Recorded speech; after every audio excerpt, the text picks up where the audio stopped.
Para o pai, que gosta de um bom chocolate. Para a tia, que acha que sabe tudo sobre chá. Para o sobrinho aprender sobre café. Ou até para a madrinha descobrir mais sobre enchidos. A Escola do Gosto tem temas para todos os apetites. Neste Natal, ofereça aulas com provas e especialistas para todas as bocas. Escolha as sessões ou um voucher para aquele familiar para quem é tão difícil escolher uma prenda. Compre já em loja.publico.pt.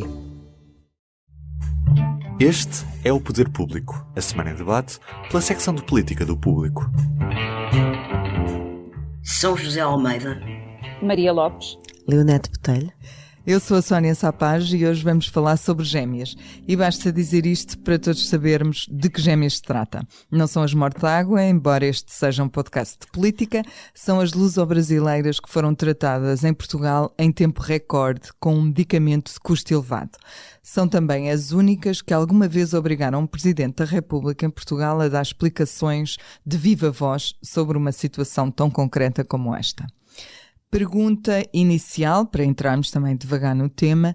São José, eu não quero propriamente saber se neste caso há interferência ou não, porque acredito que a Justiça está agora a fazer o seu caminho, mas gostava de te ouvir genericamente sobre a tolerância à cunha em Portugal. Estamos a ficar menos tolerantes? Estamos, e isso é bom.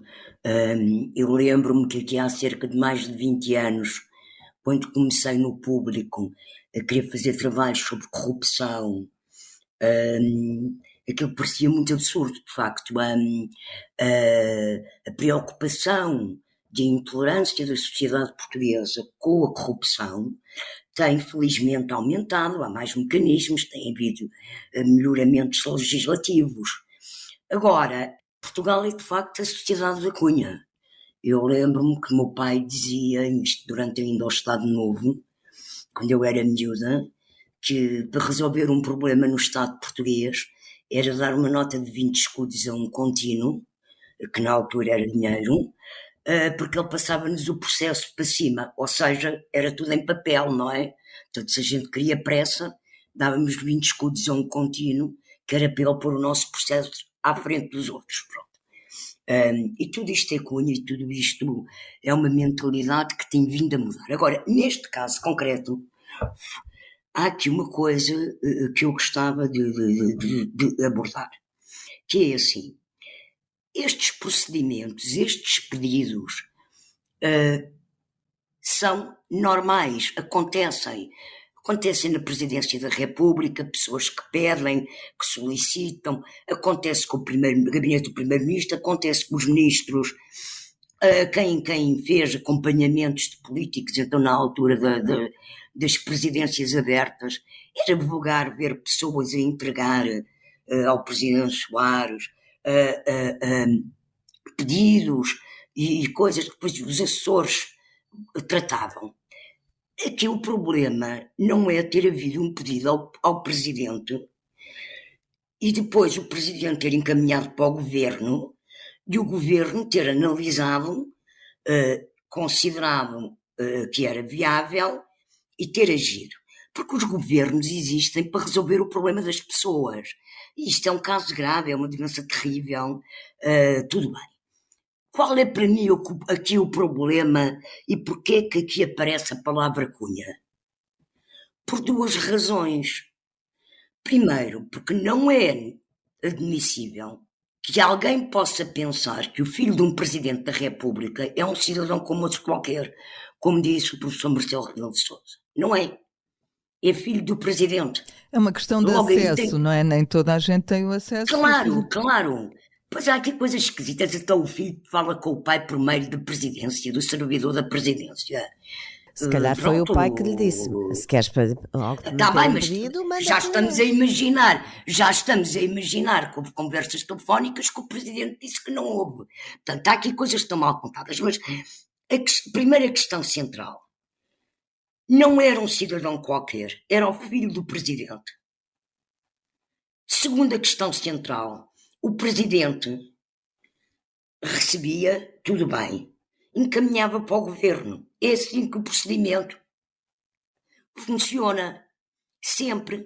Eu não percebo porque é que o Presidente pôs uma assessora e um chefe de gabinete a falar com o filho e pôs uma assessora, a mesma assessora, a telefonar para o diretor do hospital, quando não compete ao Presidente fazer isso. Pronto, aqui é o que eu estranho neste processo. A partir do momento em que é um telefonema ou um contacto da Presidência para o hospital, também não deixemos de ter noção de que essas gêmeas ficam marcadas Claro que é como uma as pressão, gêmeas claro. enfim, Claro, do Presidente ou claro. da Presidência. E depois, quando o Secretário de Estado telefona com o procedimento normal, elas já eram as gêmeas do Presidente, não é? Procedimento Pronto, normal, portanto, o se nada- telefonema do Secretário de Estado? Sim, muitas vezes estas coisas podem acontecer. Eu não é? acho, É ingenuidade achar que o Estado, que os governos não devem diligenciar para resolver problemas graves de pessoas. O secretário de Estado pedir a consulta não é uma cunha, é um procedimento administrativo que acontece. Não, pedir a consulta é uma Vulgar, coisa muito estranha, São José. Não percebo qual é a diferença. Pedir a consulta para outra pessoa? Não, eu não Não, acho são nada. critérios médicos. Não, desculpa lá uma coisa, não é de pedir a consulta, é telefonar a saber da situação, disseram e marcar uma consulta. Não, bom, Então, se é misturar muita coisa. ou seja, estamos aqui a usar dois pesos e duas medidas, mas pronto, eu também vou falar sobre isso, ainda que não tenha, mas depois, faz a pergunta à Maria Lopes primeiro.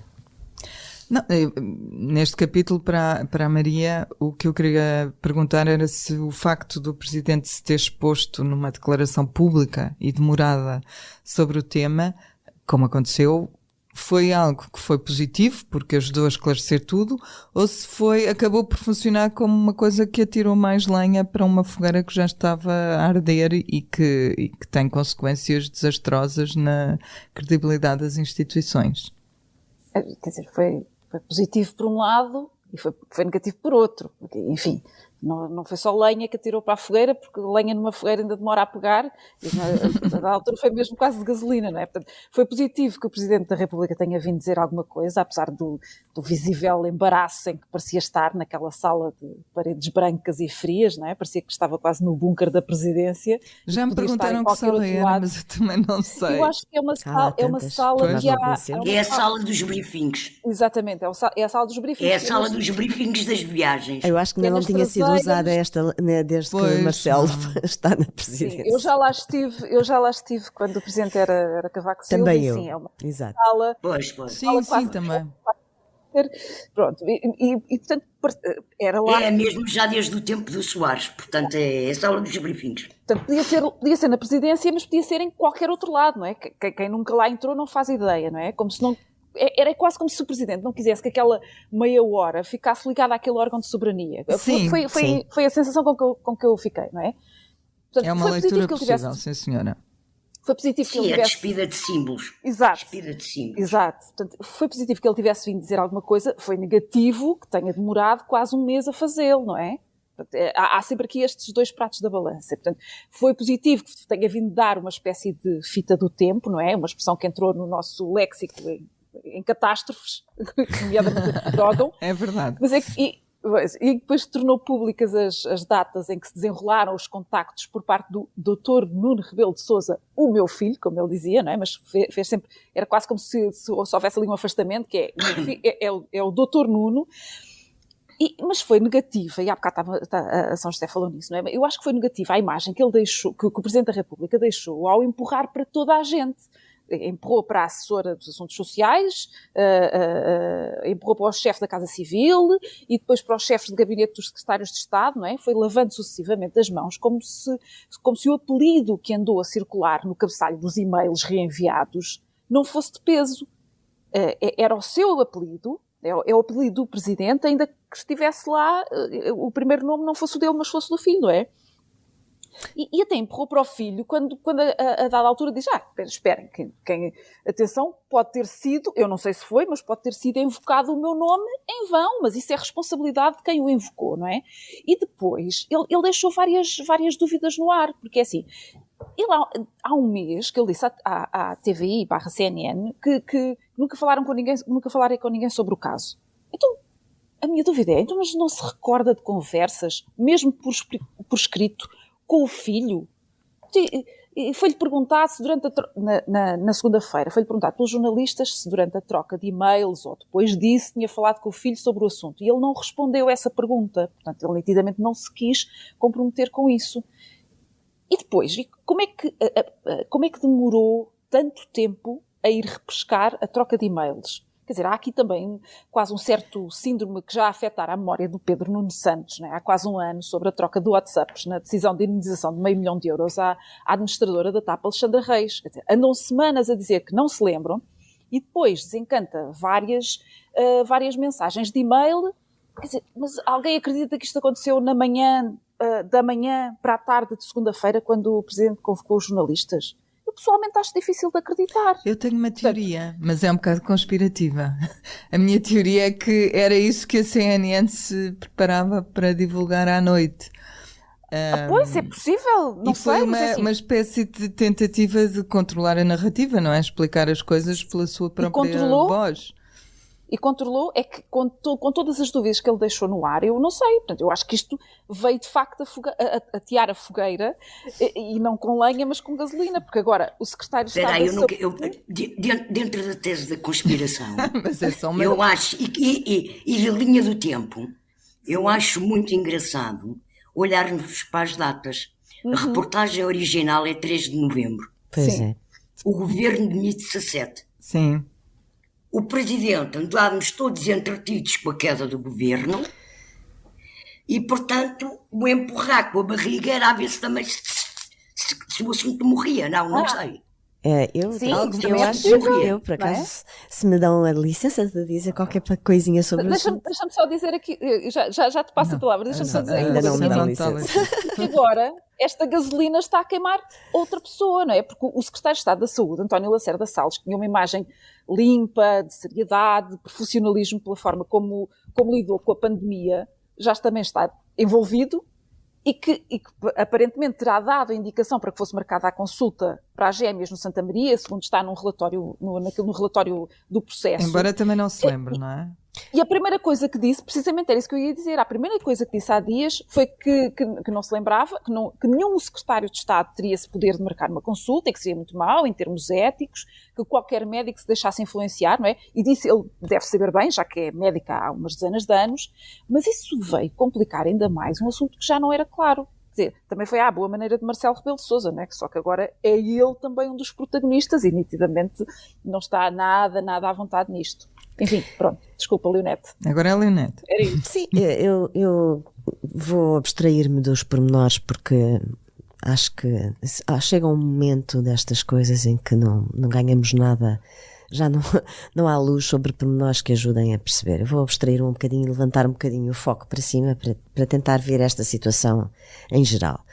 E primeiro gostaria de perceber, de esclarecer que se está a criar na opinião pública uma grande confusão entre aquilo que é Cunha e aquilo que é o tráfico de influências, a corrupção, etc. A troco de qualquer coisa, não é? Exato, é que há coisas, não é tudo igual.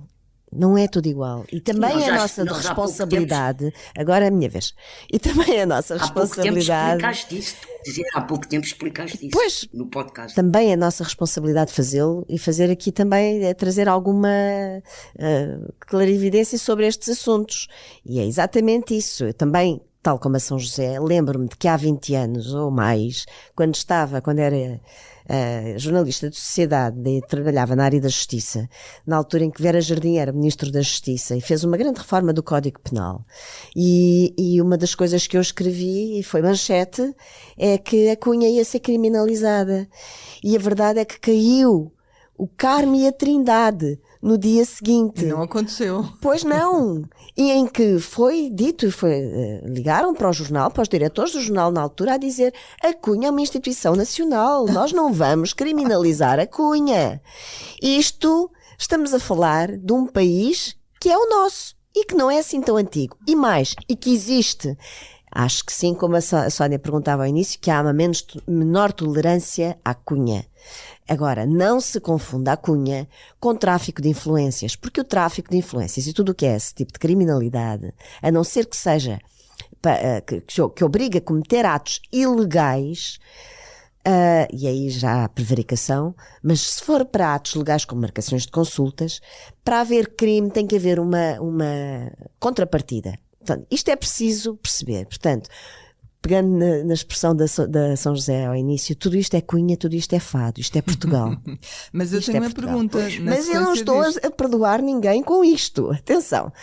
Agora, também acho que há um clima de animosidade e que também foi usado de alguma forma para algum ajuste de contas político, porque neste caso não há só um responsável, meus senhores e minhas senhoras, meninos e meninas, não há, porque isto é de tal forma Portugal que a uma palavra, vamos ver assim, se é que a coisa pode ser vista assim, a uma palavra do presidente, o governo dá uma palavra à diretora do hospital, que por sua vez dá uma palavra ao médico e por sua vez a coisa acontece. Desculpem, então, e não há responsabilidades em cadeia nisto tudo? Este é, de facto, um problema de uma mentalidade portuguesa, bem nacional. Por acaso também não é só nacional. O Brasil funciona bem. Aliás, não é por acaso que aquela expressão das connections e dos... é brasileira. Isto é uma questão, enfim.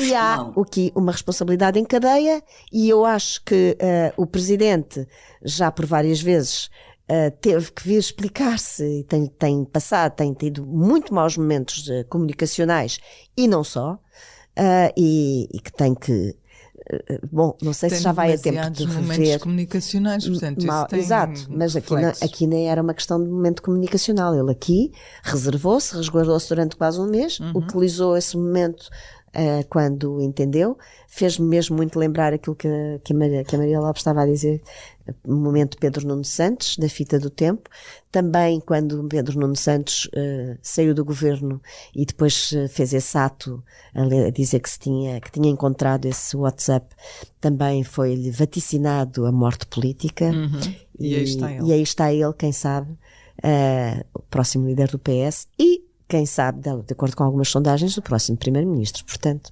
mortes políticas antecipadas, não sou eu que as vou decretar. Leonete, eu vou continuar contigo. Serei rápida a responder a essa, não? Sim, eu na verdade não vou desfocar muito do tema de Marcelo, mas abandonar pelo menos a questão das gêmeas, porque hoje é o dia em que o Presidente faz publicar o decreto que formaliza a admissão do Governo. E isso acontece exatamente um mês depois de António Costa ter anunciado que se tinha demitido. Lá está, nesse dia 7 de novembro, quando já se sabia há 4 dias da história das gêmeas. O que eu queria era que tu falasses um bocadinho sobre o que é que levou o Marcelo a fazer este compasso de espera de um mês e se isso, na tua opinião, se justificou. Apesar de haver constitucionalistas como Jorge Reis Novaes, que além de um grande constitucionalista foi também assessor presidencial, a dizer que é uma fraude à Constituição este adiamento no tempo da formalização da admissão, eu acho que aqui Marcelo Rebelo de Sousa esteve bem e foi um momento, foi claramente em acordo com o governo, a bem do país. Isto até agora soa mal a mim. No sentido de deixar um orçamento de Estado feito e com algumas vantagens para as pessoas em geral e para a economia e para o bom nome de Portugal também lá fora. E, portanto, acho que se justificou completamente, dando tempo ao governo, que foi uma queda completamente inesperada, dando tempo ao governo de fechar alguns dossiês importantes, pelo menos aqueles que fossem possíveis, e apresentar também, lançar algumas bases para o futuro. Portanto, acho que fez muito bem. São José, já, a próxima semana, já com o governo em gestão, vai ser marcada pela intensa campanha do PS, que está na reta final, Neste momento é tempo de debater as moções, de dar entrevistas. Ainda hoje há uma ao DN e outra ao público dos candidatos a líder. E nessas entrevistas eles vão explicando as opções, vão disputando até apoios e eventualmente nota-se até alguns recuos nos discursos. Que expectativa é que tu tens para esta campanha? Achas que as coisas vão ficar mais claras em termos de quem pode ser o vencedor? Não sei se vão ficar mais claras, não é? Há um vencedor pré-ungido e pré-eleito em termos da percepção na comunicação social, que é Pedro Nuno Santos. Eu acho que a campanha de José Luís Carneiro tem surpreendido. Aliás, no início, quer eu, quer o Leonete, alertámos aqui assim no podcast que isto não ia ser uma candidatura, uma eleição com um tapete vermelho estendido a Pedro Nuno Santos.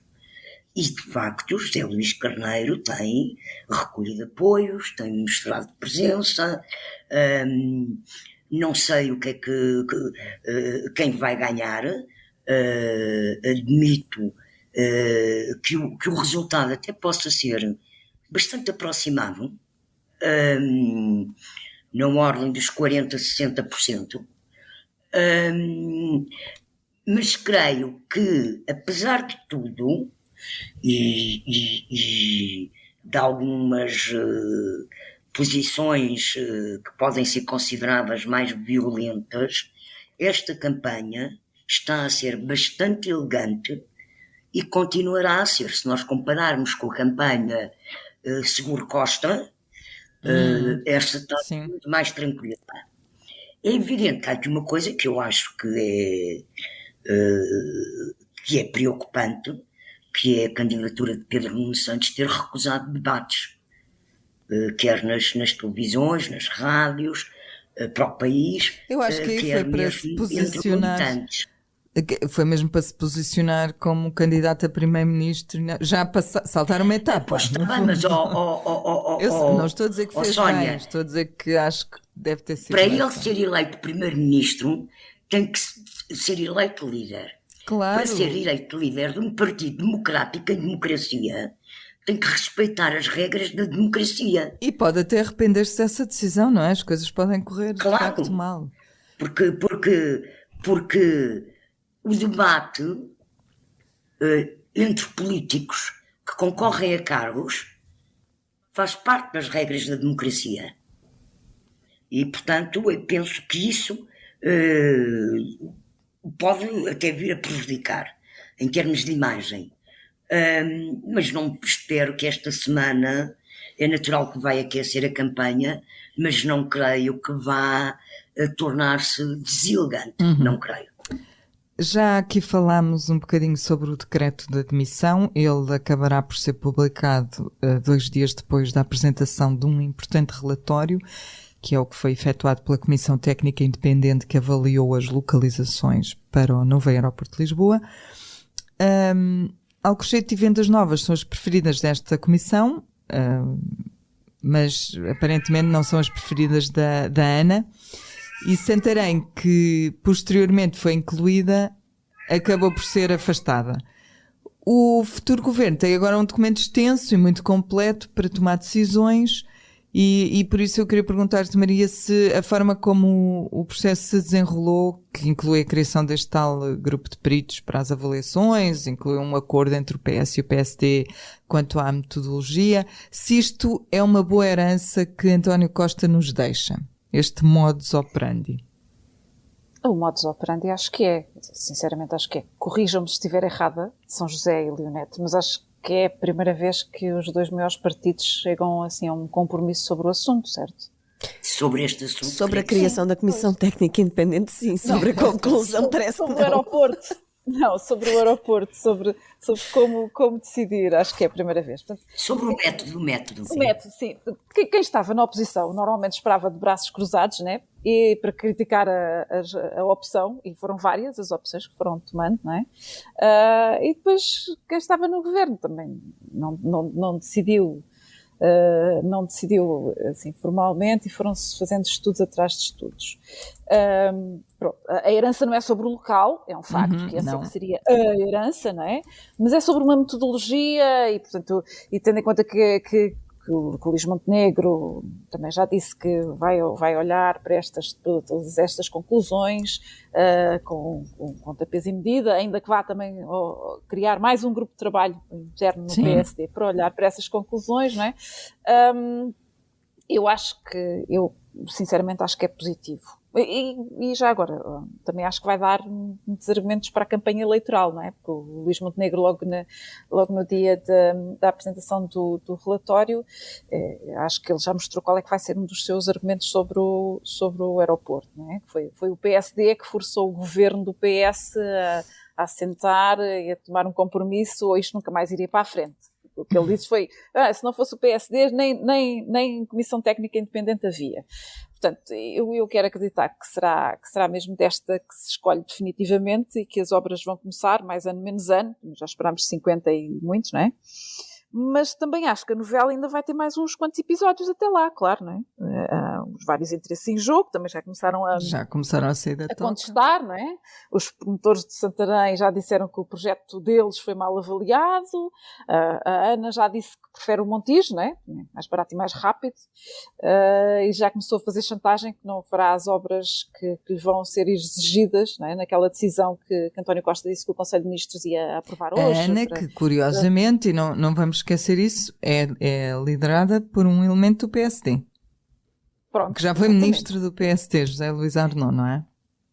Sim, aliás, tanto António Costa, eu estava a dizer que isto ainda vai ter muitos episódios, porque tanto António Costa, enfim, já não participará nesses episódios, mas quando foi nos comentários ao relatório e às conclusões da Comissão Técnica, tanto António Costa como Montenegro disseram que o facto da Comissão Técnica, que era até uma criação deles, não é? Ter chegado a conclusões e apontado aquelas localizações que considera ser as melhores, isso não significa que um futuro governo, seja do PS ou PSD, as vá seguir, porque uma decisão política é o resultado de um mix, de uma avaliação daqueles diferentes critérios, mas é uma decisão política, portanto, junta-lhe razões políticas, algo que não é suposto a Comissão, precisamente por ser técnica independente, fazer, não é?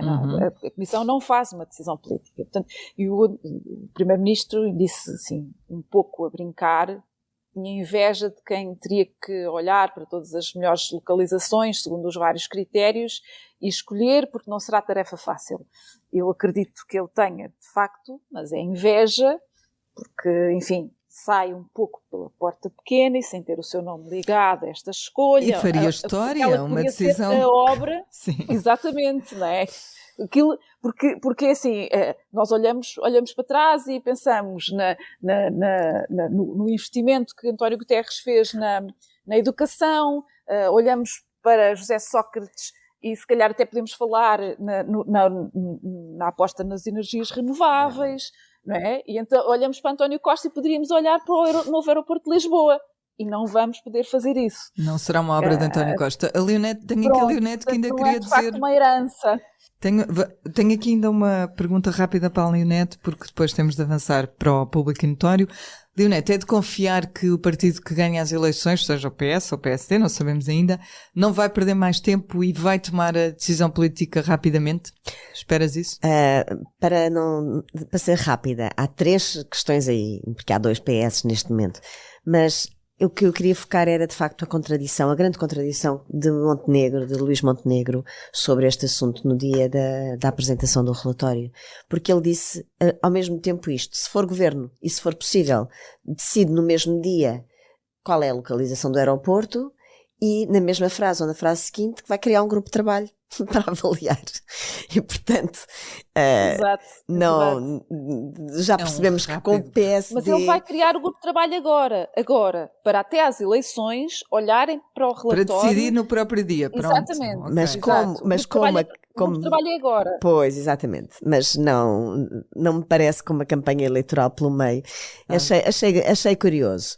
De qualquer forma, acho que a única pessoa que nos garante que será tomada rapidamente a decisão, porque já a tinha tomado, é Pedro Nuno Santos, que aliás sai como vencedor vencedor politicamente falando, obviamente, desta solução. Relativamente a Montenegro e a Zé Luís Carneiro, acredito que eles tentarão fazer, se estiverem ambos no tabuleiro, tentarão fazer eles um acordo, e que acho que é aquilo que é mais razoável. Avançamos para o público notório.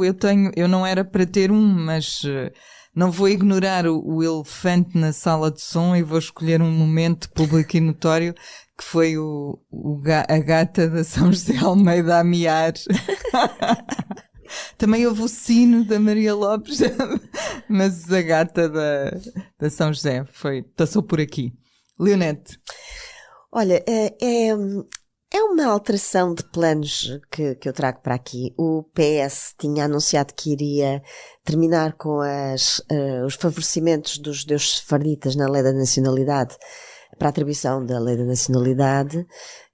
Agora ficámos a saber ontem, agora que está mesmo o Parlamento também a acabar dossiês, que afinal essas regras vão ficar estendidas no tempo, iam acabar no final deste ano, vão ficar estendidas no tempo até ao final de 2024, e será criada uma comissão de avaliação para homologar, digamos, esses pedidos, esses processos, e que mesmo para lá de 2024 haverá uma situação especial para os descendentes dos judeus sefarditas do século XV, XVI, que em vez de terem que viver 5 anos em Portugal, passam a ter de viver apenas 3. E claro que no atual contexto de guerra em Israel, nós percebemos muitas coisas, e percebemos porque é que tanta gente quer ter a nacionalidade portuguesa, e também percebemos que não há só do lado de Israel, também há do lado da Palestina, muitas pessoas com dupla nacionalidade, e também percebemos pelo caso das gêmeas que ser afinal europeu com passaporte português é mesmo muito importante.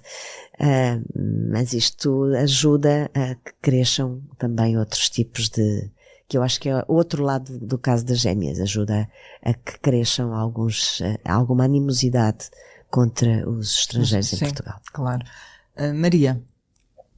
Eu vou repor aqui uma questão de direito, que o seu dono, o sino, também era da São José, que é um belo relógio antigo.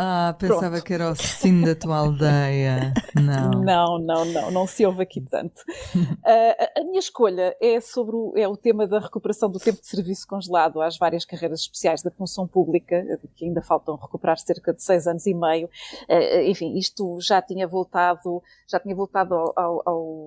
ao discurso político, quando no verão o Presidente da República forçou a que se deixasse ali uma frincha da porta aberta num decreto do Governo.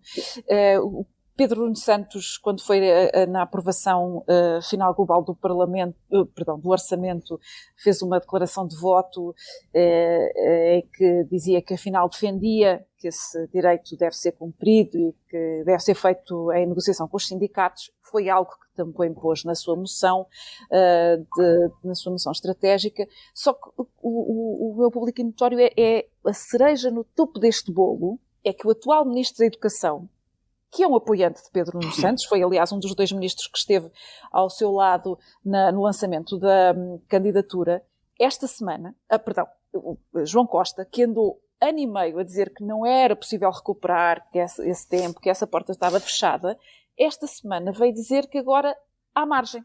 Afinal, há margem para fazer a recuperação deste tempo. Obviamente, de forma faseada, etc. Mas pronto, isto é apenas a confirmação. Estamos em plena campanha eleitoral para o PS e campanha eleitoral nacional. São José, acabas tu.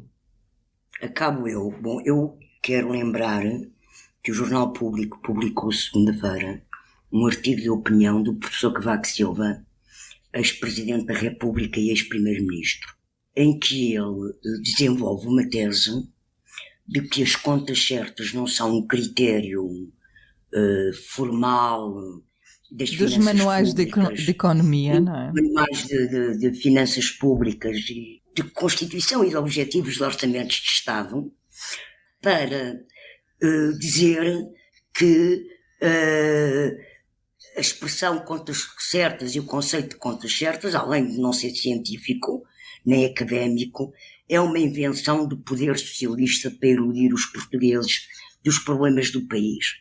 Eu quero fazer uma pequena correção, quem sou eu, mas quero corrigir o professor Cavaco Silva, mas quero lembrar que a expressão contas certas não é de António Costa, é de Pedro Passos Coelho. E eu até proponho acabarmos o podcast com um pequeno som de menos de um minuto, de novembro de 2014, de uma declaração do então primeiro-ministro Pedro Passos Coelho. Eu acho que nós temos todas as condições para poder ser um país desenvolvido. E para isso, as nossas contas têm de bater certas. Ora, sempre que se trata de tirar conclusões sobre isto, a oposição imigra. Tem de nos dizer se estão de acordo com isto, com contas certas, ou se continuam sempre à procura de desculpas para manter déficits e dívida. E se querem contas certas, como é que vão fazer? Espero que não nos venham dizer que só depois das eleições é que nos esclarecem, evidentemente, porque a gente precisa saber antes. Antes precisamos de saber o país. E a União Europeia também precisa de saber o que é que o país, Portugal, quer fazer nos próximos 4 anos em termos orçamentais. Seria possível termos um entendimento? E é isto, voltamos na próxima quinta-feira. Fique bem, fique com o público. O público fica no ouvido.